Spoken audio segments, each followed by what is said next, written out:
Hey guys, welcome to Digital Wasteland. I realized something this morning. Yesterday I did a video on using Box Encryptor, which would allow you to encrypt what is up in the cloud in your cloud storage. But I really haven't talked much about cloud storage.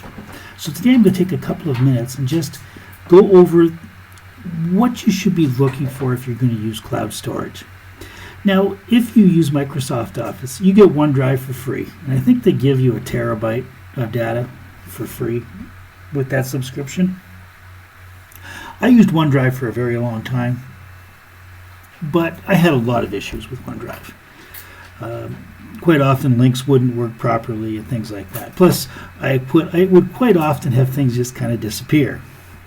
Dropbox is the one that most people will choose, and you can get about 2 terabytes of data of storage space, I should say, for around $20 Canadian, 15 US, however that would work out.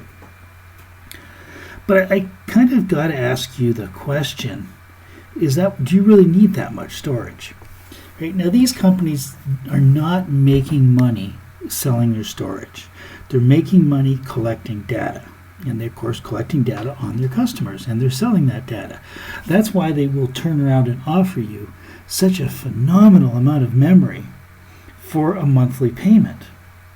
And then, of course, they do ask for referrals, and they'll give you more data, more storage space if you help them out. Now, typically in the wild, in the real world, you are going to pay about 10 cents a gigabyte for storage space in cloud platforms that are not the big players. And that alone should really kind of tell you something about the way the whole thing works. Now, my recommendation, if you are using Google Drive or you're using OneDrive or you're using Dropbox, get away from them.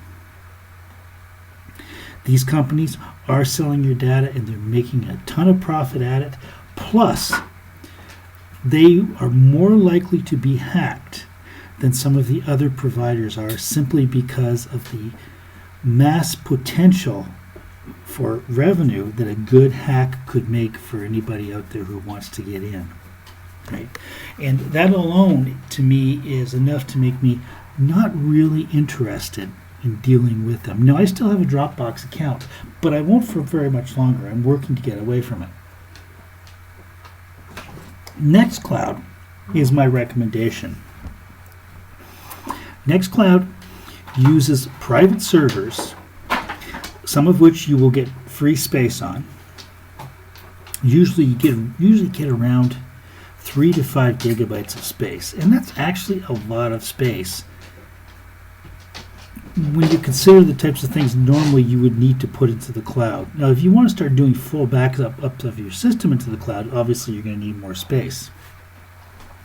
And Nextcloud, being that it is an open source application that uses servers around the world that you deal with directly yourself,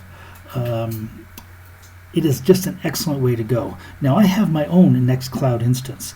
I have a server that is actually located in England, which I have installed the Nextcloud product on, and I therefore run my own cloud service on my own server. Right? Now, that is a way that you can certainly go. It can get a little bit pricey if you need a lot of storage space, however. Right? But you've kind of got to weigh the pros and the cons of it. Now, if somebody wants storage space on my server, leave me a comment below. We can talk about it. I'll let you know what it's going to cost you. It's not outrageous unless you're looking for a whole lot of space, right? But if not, check into Nextcloud. Plus, Box Encryptor works directly with Nextcloud, and it works very, very well with it. So important data can be encrypted on the cloud, and then it will also be encrypted on your hard drive, and keep it as safe as possible. And that's always the way to go. You want to keep prying eyes, out of your business because it is none of their business. Thanks for watching, guys. Don't forget to subscribe to the channel, give a like there. Visit our Patreon. There's some exciting things going on and some great rewards for Patreons. We want to build this channel to be really something big, and hope you guys will come along the journey with us. Enjoy your day. Bye for now.